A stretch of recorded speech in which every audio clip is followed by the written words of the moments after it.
সন্ত্রাসবাদী সিপিএম ৩৪ বছর মানুষের উপর অত্যাচার করেছে, তাদের সঙ্গে সমঝোতা করব না, ঘোষণা মমতা বন্দ্যোপাধ্যায়।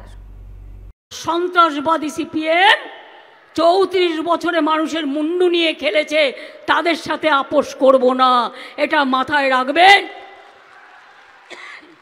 আজকে বড় বড় কথা বলে টিভির পর্দায় বসে কি করেছিল ৩৪ বছর যখন ছিল? নাপিত বয়কট, ধোপা boycott, school boycott, college boycott, মানুষের মুন্ডু নিয়ে খেলা, কৃষি জমি দখল করা, কত কি করেছে। বিজেপি নির্বাচনের সময় শুধু আসে, তারপর আর আসে না। কেন্দ্র থেকে ৭৬টি টিম রাজ্যে এসে দেখে যাবার পরেও টাকা দিচ্ছে না। আমাদের রাজ্যে টাকা তুলে নিয়ে যাচ্ছে, অথচ ঘর তৈরির টাকা দিচ্ছে না। সব প্রকল্পে বিজেপির লোগো লাগাতে বলছে। ভারত পশ্চিমবঙ্গ সরকারের প্রকল্প লাগাতে পারি, বিজেপির দলীয় লোগো লাগাবো কেন? জয়নগরের প্রশাসনিক সভা থেকে বিজেপিকে তীব্র আক্রমণ মমতা বন্দ্যোপাধ্যায়।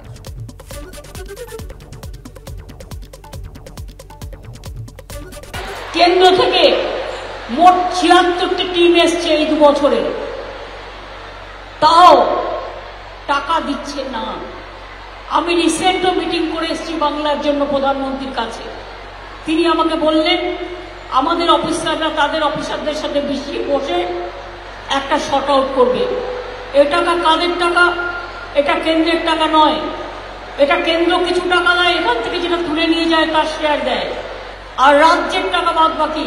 আমাদের রাজ্যের সব টাকা এখন দিল্লি তুলে নিয়ে যায়, তো আমাদের টাকা তুলে নিয়ে যাচ্ছ আর আমাদের টাকা তোমরা মানুষকে দেবে না কেন? এটা কখনো হতে পারে কি? এটা হতে পারে? ১০০ দিনের কাজের গরিব লোকেদের টাকা দেয় না, লজ্জা করে না। ঘর তৈরির টাকা দেয় না, লজ্জা করে না। রাস্তা তৈরির টাকা দেয় না, লজ্জা করে না। বলে সব গেরুয়া রং করতে হবে। আরে গেরুয়া তো সাধুরা পড়ে, আমরা তাদের সম্মান জানাই, কিন্তু কেন বিজেপির কালারে সব কালার হবে কেন?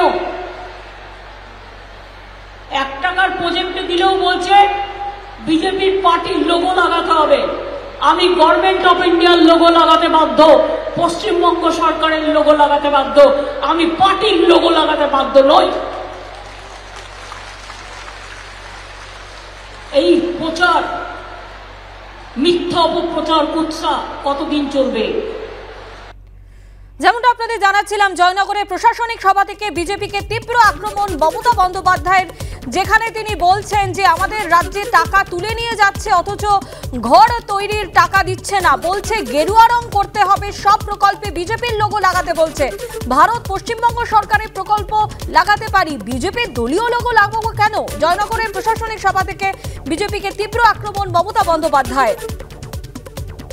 বিজেপি মুখপাত্র শ্রমিক ভট্টাচার্য এই মুহূর্তে টেলিফোনে আমাদের সঙ্গে রয়েছেন। শ্রমিক বাবু, আপনি শুনলেন যে জয়নগরের প্রশাসনিক সভা থেকে বিজেপিকে তীব্র আক্রমণ করে মমতা বন্দ্যোপাধ্যায় ঠিক কি বলেছেন, কি প্রতিক্রিয়া আপনার?